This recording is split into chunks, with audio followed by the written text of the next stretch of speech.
qu'un texte biblique, ou plutôt une famille des mots, que vous trouvez ces mots, cette famille des mots, vous trouvez dans le Nouveau Testament, peut-être dans plus de 200 places. Et le mot, c'est un mot que nous connaissons très bien. Voilà, c'est le mot métanoïa en grec. J'ai utilisé ça parce que je crois que vous avez déjà une connaissance de ce mot. Et le verbe qui est utilisé aussi dans les Écritures, c'est métanoïa. Et ce mot est traduit dans les versions françaises de la Bible par repentance, où le verbe est traduit par repentir. Donc ce sont peut-être des mots très très connus, très utilisés dans le langage chrétien. Qu'est-ce que ça signifie?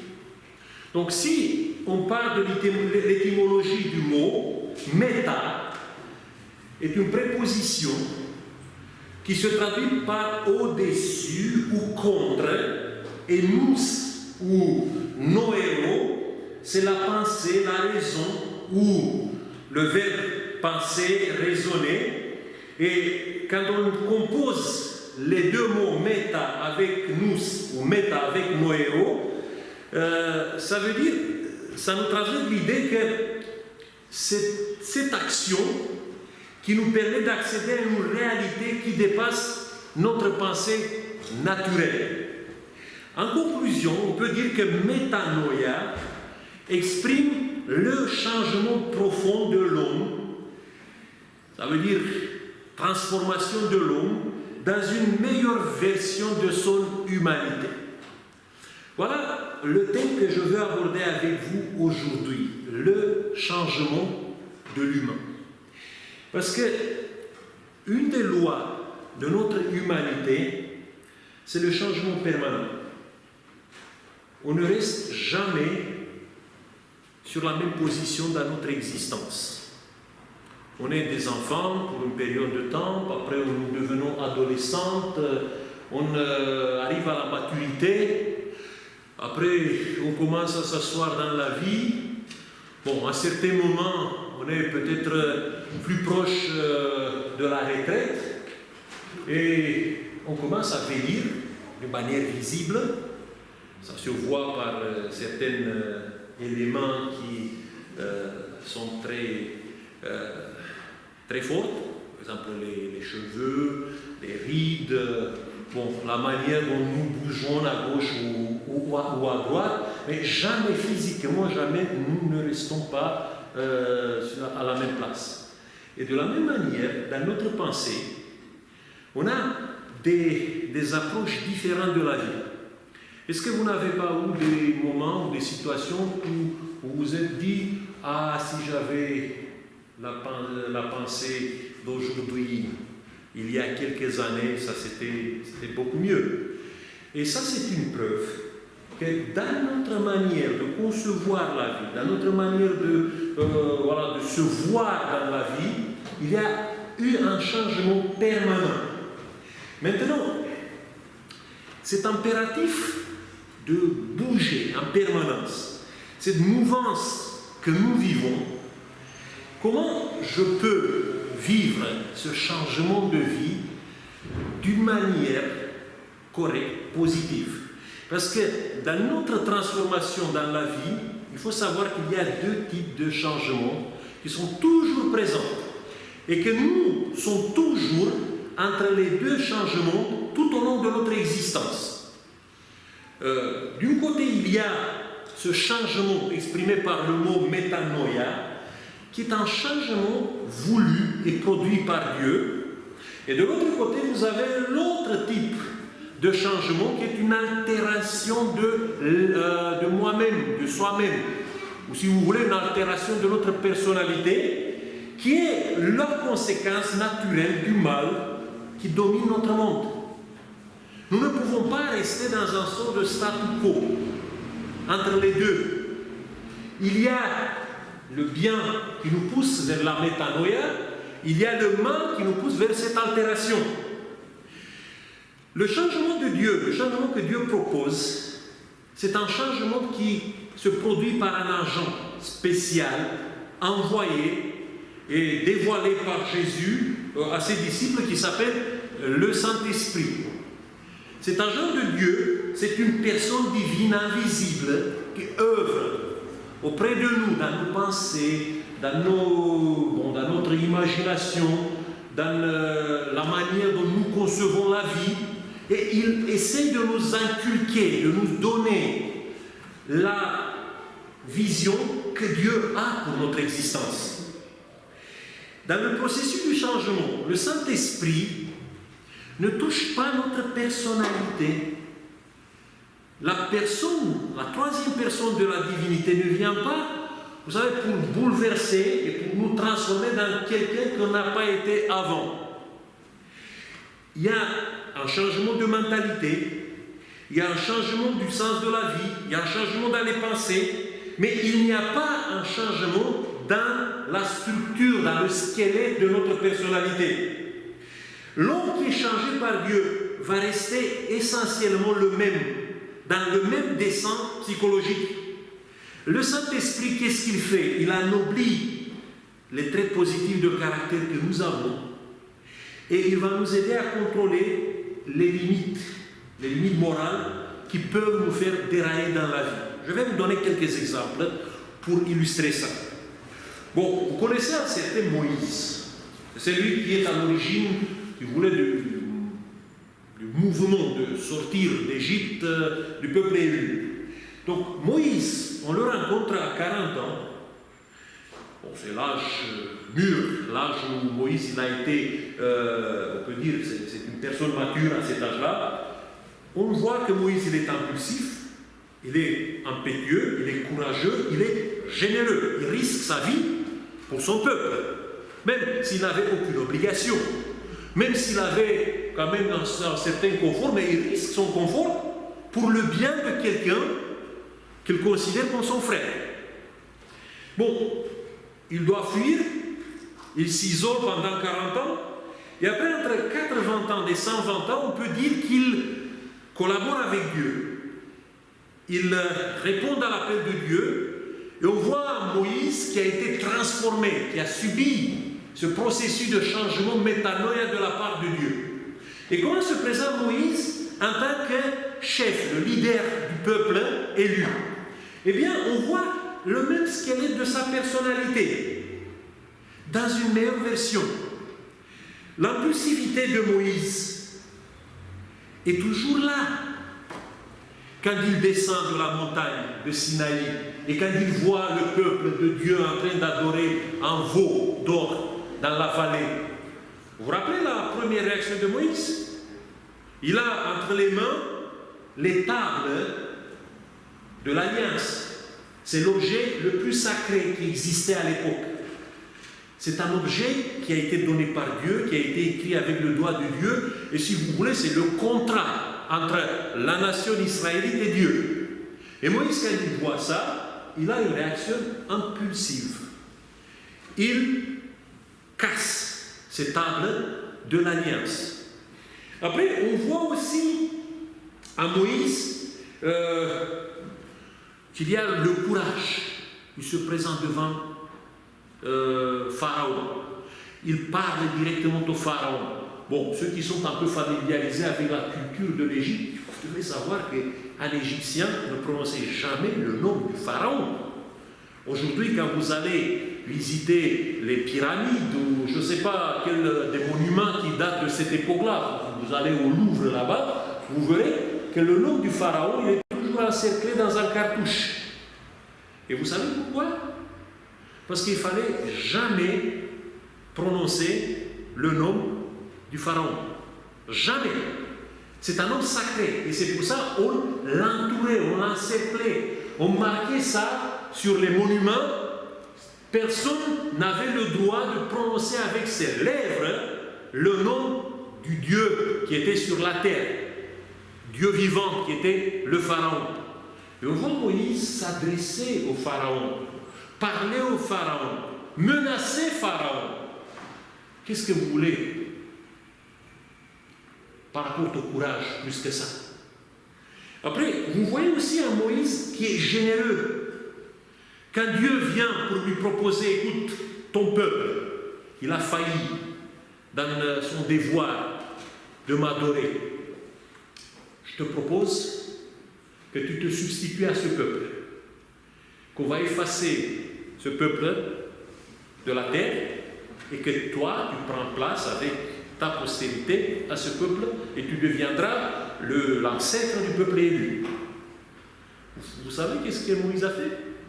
Il a proposé à Dieu une chose invraisemblable.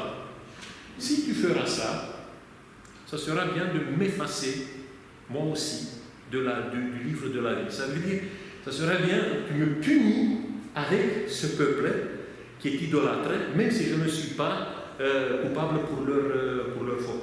C'est ça la générosité. C'est ça ce type d'amour, d'idéalisme qui anime la vie de Moïse. À 40 ans, tous ces éléments étaient déjà là. Entre 80 et 120 ans, on voit l'éclosion, on voit la brillance de ce squelette psychologique. Jamais Dieu ne change pas le squelette de notre personnalité. Il y a des limites que le Saint-Esprit nous aide à maîtriser. Il y a des éléments positifs dans notre caractère que Dieu peut transformer dans des dons, ce qu'on appelle des dons spirituels qui sortent comme ça, qui éclorent comme ça pour être utilisés pour la gloire de Dieu, mais jamais Dieu ne change pas la personnalité de quelqu'un. Et le deuxième exemple, c'est Pierre, l'apôtre Pierre. Bon, c'est le plus simple à discerner parmi les apôtres. C'est un extrovert qui est un impulsif, quelqu'un de très sensible, loyal, courageux, émotif et un très simple. Et qu'est-ce que se passe avec Pierre après l'ascension de Jésus? Bon, pendant la mort de Jésus, la résurrection de Jésus, avant l'ascension de Jésus, il a subi ce qu'on appelle le processus du changement, la métanoïa de Pierre. Et après ce processus de changement instrumenté, conduit par Dieu, on voit que Pierre, c'est toujours la même personne impulsive, courageux, qui prend la parole devant la foule, qui se présente devant le Sanhédrin quand les premiers chrétiens sont arrêtés et ils sont jugés. Il est prêt de loyauté jusqu'à la mort, comme avant. Et il est le moteur qui change les mentalités dans la première église, quand les chrétiens commencent à accepter au sein de l'église les Romains, Corneille et après tous les autres. Et il a toujours le même talon d'Achille. L'influençabilité. L'apôtre Paul nous dit que plus tard, quand il était à Galates, l'apôtre Pierre, il est venu là-bas et il s'est laissé influencer par certains judaïsants fanatiques de faire des choses qu'ils n'étaient pas d'accord. Donc on voit la même personnalité, le même squelette psychologique que Pierre garde, même après la métanoïa. L'autre changement, là, ce qu'on appelle l'altération de la personnalité, ou si vous voulez, le changement qu'on subit malgré nous, si nous ne faisons rien, si nous n'écoutons pas l'appel de Dieu pour la repentance, pour la métanoïa, on ne reste pas dans un statu quo. Il y a petit à petit un changement qui se produit dans notre vie, dans notre existence, dans notre caractère, dans notre personnalité. Et on subit ce changement malgré nous. Eh bien, d'où vient ça? Vous savez, dans l'état naturel que nous avons, nous rassemblons dans notre caractère plusieurs bombes à retardement.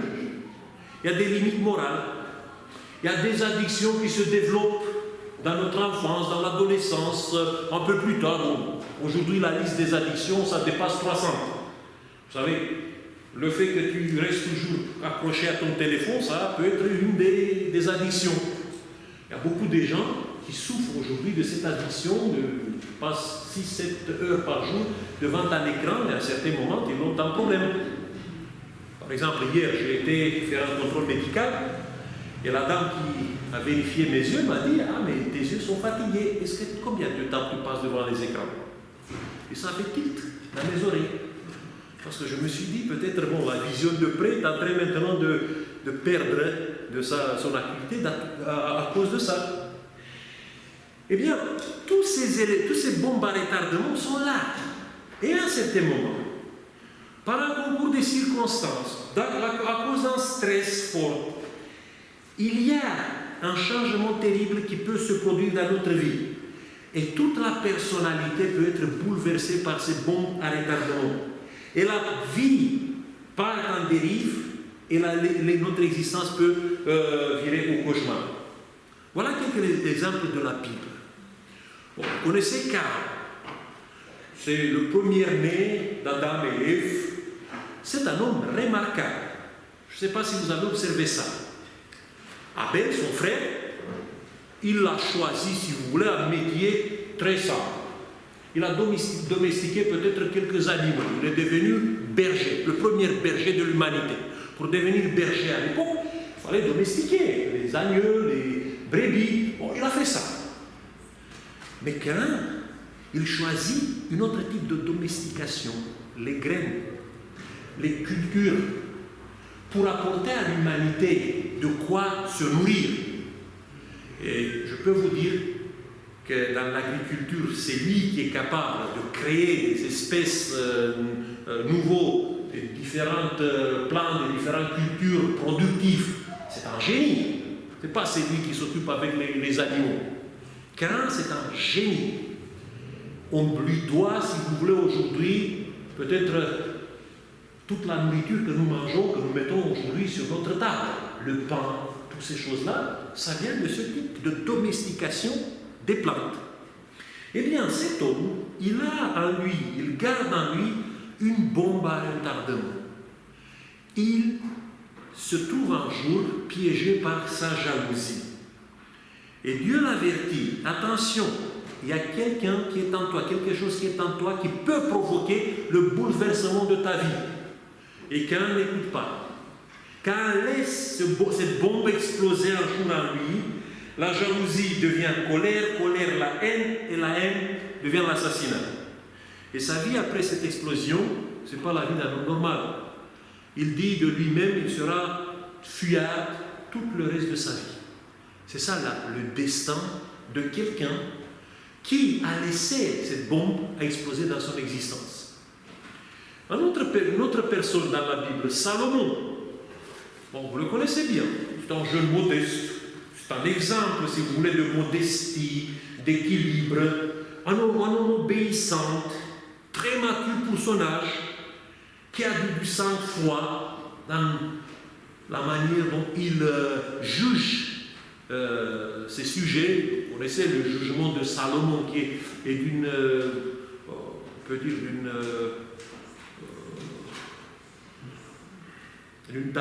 éloquence extraordinaire. Eh bien, cet homme, il devient un jour cruel, oppresseur, idolâtre. C'est ça l'héritage qu'il a laissé.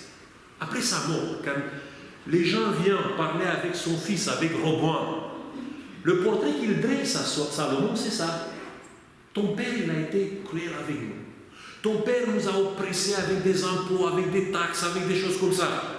Essaie un peu de décéder toutes ces choses-là. Sinon, on ne peut jamais se bien construire. Eh bien, cet homme, il est arrivé à ça. Pourquoi?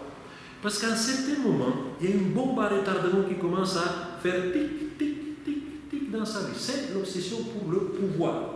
Cette obsession le pousse à se marier à gauche, à droite, avec toutes sortes de concubines, à faire des alliances matrimoniales, avec tous les autres rois qui sont autour de lui, parce qu'il veut être le roi des rois, le maître de l'Orient.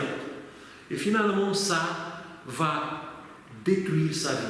Vous avez un exemple, si vous voulez, un peu plus récent dans l'histoire de la France. Vous avez entendu d'un certain François Mitterrand.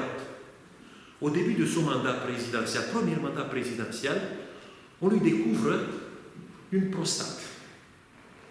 Et les médecins lui proposent un cancer à la prostate.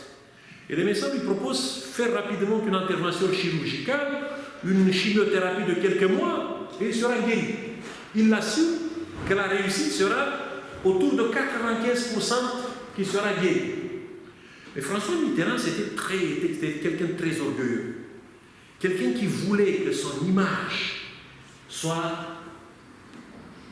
une image qui ne sera jamais touchée par quelque chose qui peut créer autour de lui, vous savez, des sourires. Et il s'est vu immédiatement, après la chimiothérapie, les cheveux tombent, comment il va se présenter devant la nation. Ce n'est pas le meilleur président comme ça. Et il a dit non, je ne fais jamais cette opération. Vous traitez ça sans chimiothérapie, sans opération, sans toutes ces choses-là. Et ils l'ont laissé les médecins, les pauvres. Finalement, il est mort. Il est mort avec des souffrances atroces. À cause du fait qu'il a eu si vous voulez, cette obsession du pouvoir. Chez lui, c'était ça. Une fois arrivé au pouvoir, il fallait soigner l'image de l'homme puissant, de l'homme inaccessible. Et cette image, finalement, l'a tué.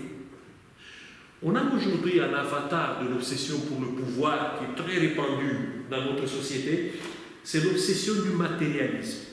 Si vous voulez, c'est un dérivé de cette obsession pour le pouvoir. Et ça, c'est une aspiration légitime de vivre dignement. Mais, petit à petit, il y a beaucoup de gens qui se laissent envahir par ce besoin de vivre d'une manière décente, et petit à petit on devient obsédé par avoir, par accumuler, par acquérir. Vous connaissez la parabole que Jésus nous raconte dans les évangiles, le riche qui a vu une récolte phénoménale un jour. Et la question qui s'est posée après, comment je peux agrandir mes greniers? Il n'a jamais pensé comment il va distribuer ça à ses serviteurs, comment il va être généreux. Non, il a pensé comment il peut accumuler encore plus. Et c'est ça qu'on voit dans notre société. Des gens qui sont à un moment donné attrapés par cette obsession, qui cannibalisent leur temps, qui détruisent le tissu social autour d'eux, et finalement, ça détruit la dignité humaine. Je crois que vous connaissez tous la pièce de théâtre de Molière avec Harpagon, qui est une caricature de cette humanité qui est détruite par ce matérialisme, par ce désir d'avoir, d'acquérir des choses. Je vous donne un autre exemple d'altération qui peut intervenir et qui touche beaucoup de gens aujourd'hui. Il y a un conseiller de David qui s'appelle Achitophel. C'est le plus brillant des ministres de David. C'est un excellent administrateur. C'est l'homme de confiance. Et qui arrive un jour à se manifester comme le traître le plus féroce de l'Ancien Testament, qui dépasse en méchanceté même Absalom, qui était le fils rebelle de David.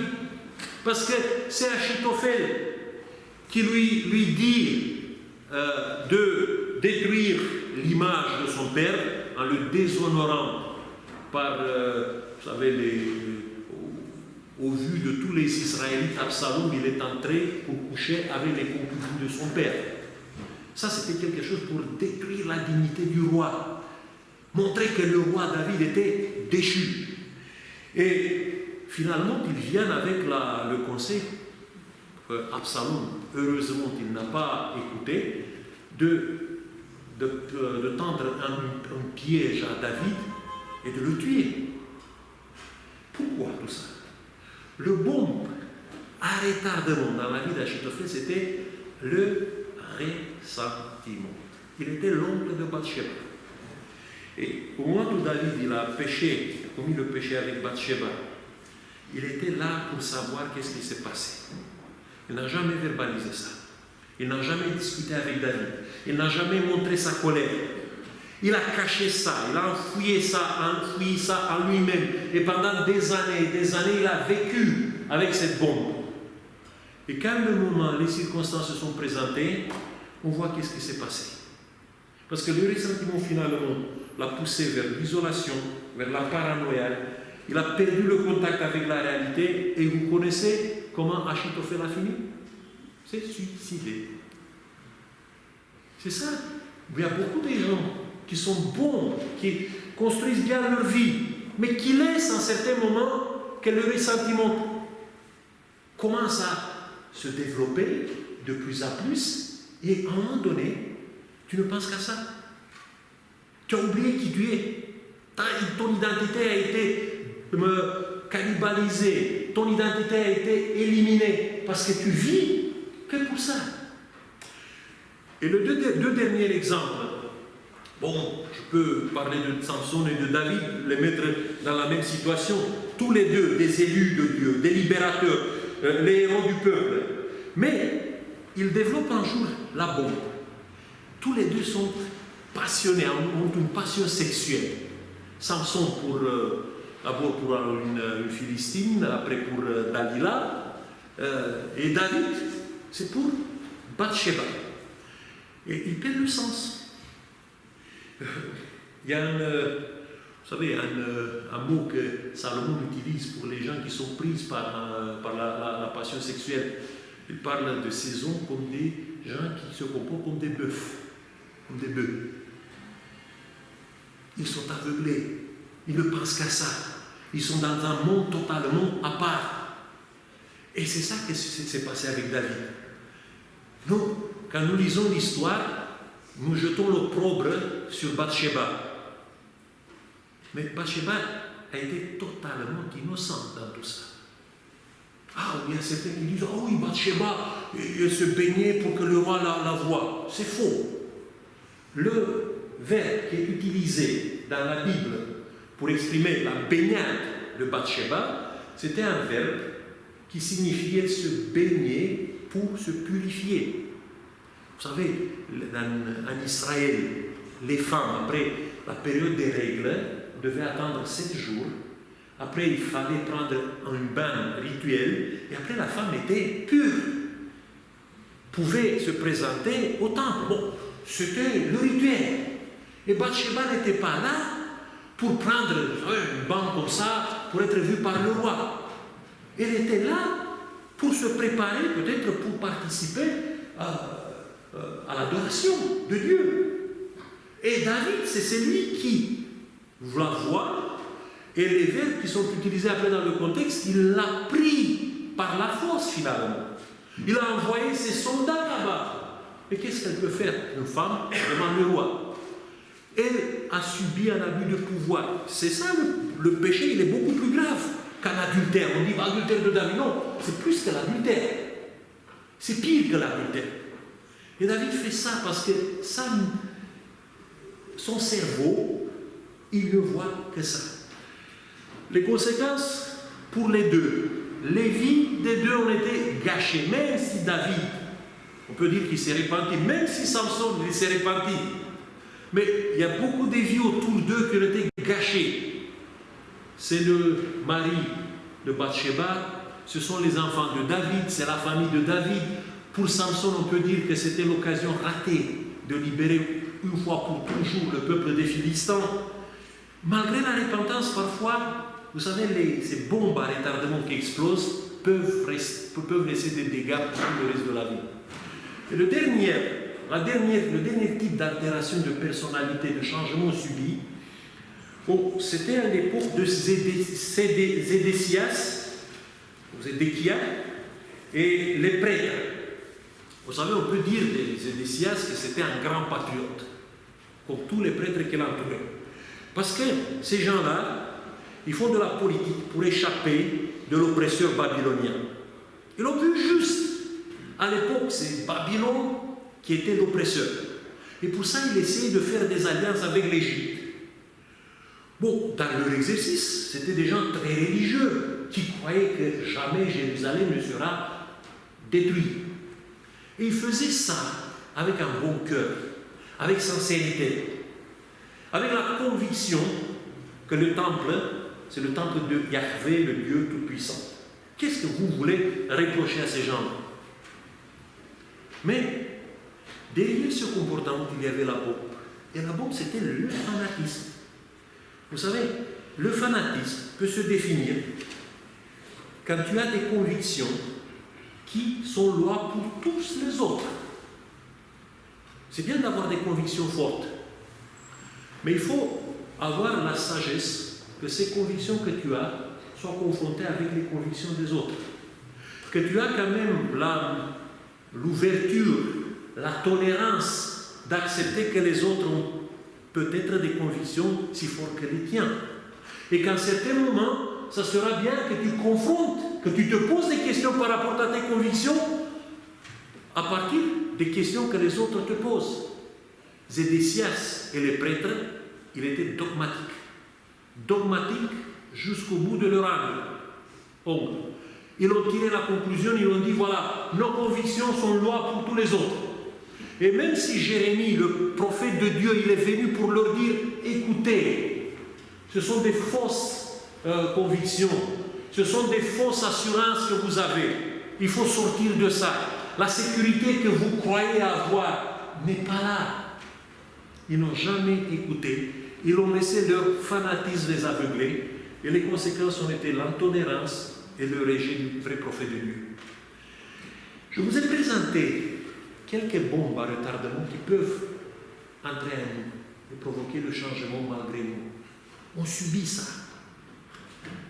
On peut choisir le changement voulu par Dieu. Et ça, c'est la grâce que Dieu nous a donnée. Et quand Dieu vient dans notre vie, quand Dieu veut changer et nous donner l'équilibre, je vous suggère le parcours de Jésus, qu'il a mis dans sa vie, qu'il a suivi tout au long de sa vie. Regardez, Jésus, il est tout le temps un homme lucide. Et le premier élément qui montre que nous sommes dans un bon changement, c'est la lucidité que nous avons par rapport à nous et par rapport aux autres. On ne se prend pas pour quelqu'un qu'on n'est pas. On a quand même une image équilibrée de soi-même. On n'est pas au centre du monde. On n'est pas peut-être ni à la traîne du monde. On est des humains avec des éléments positifs, avec des éléments négatifs, avec des faiblesses, avec des éléments forts. On vit peut-être avec des bénédictions, mais on vit aussi avec des manquements. Et c'est ça, cette lucidité que nous devons chercher jour après jour. Et cette lucidité, Jésus la cherchait toujours dans la prière. À chaque fois quand il avait un choix à faire, à chaque fois quand il avait quelque chose à réaliser, il passait du temps dans une prière intime, dans une prière personnelle, seul à seul avec Dieu. Tu ne peux pas avoir la lucidité si ce temps d'intimité avec Dieu n'existe pas. À un moment donné, ton intelligence va commencer à dérailler. Même si tu es un homme, une personne qui lit beaucoup, qui connaît beaucoup de choses, la lucidité ne vient pas d'une connaissance que tu peux acquérir. La lucidité vient de ce temps que tu passes seul avec Dieu. Deuxième élément qui définit, si vous voulez, le changement réel dans notre vie, c'est la sociabilité totale. Un homme changé, c'est une personne qui cherche à construire autour de lui un milieu social à l'image de Jésus. Vous voyez, autour de Jésus, on côtoie des pharisiens, des riches, des pauvres, des publicains, des femmes émancipées, qu'on les appelait des putains à l'époque, des artisans, des intellectuels. Tous ces gens-là sont là, autour de Jésus. Et personne ne se sent rejeté par lui. Tous ont de sa part un mot, tous ont de sa part son attention. Regardez autour de vous.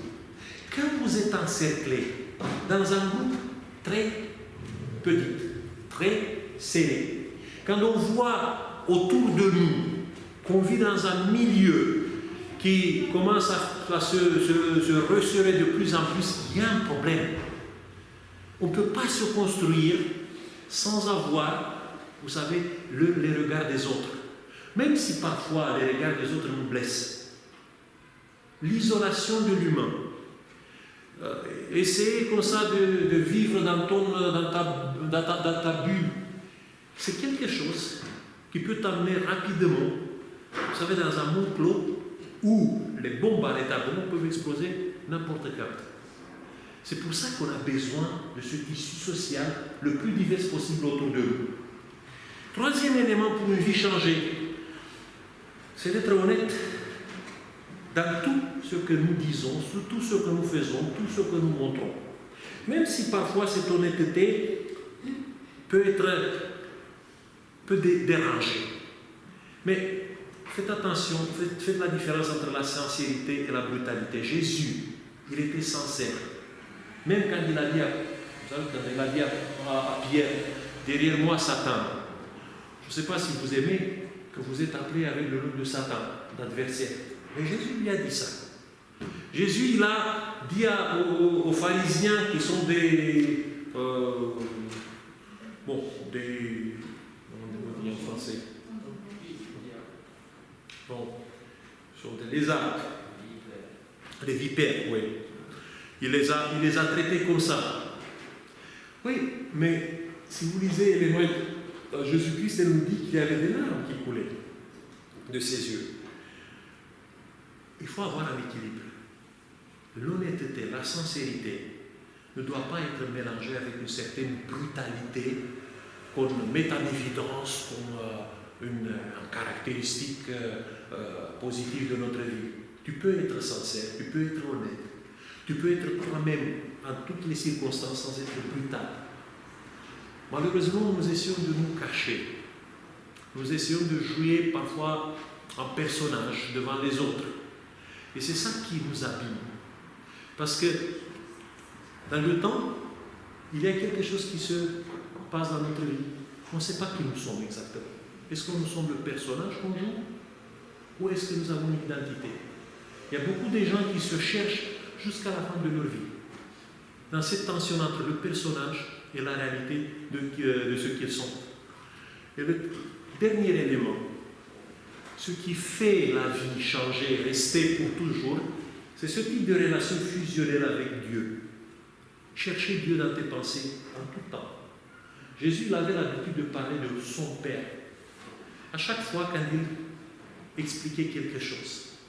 Quand vous lisez l'évangile de Jean, vous voyez là-bas combien des fois Jésus parle mon Père, je fais ce que mon Père m'a enseigné, je fais ce que mon Père m'a demandé, je fais ce que mon Père m'a dit.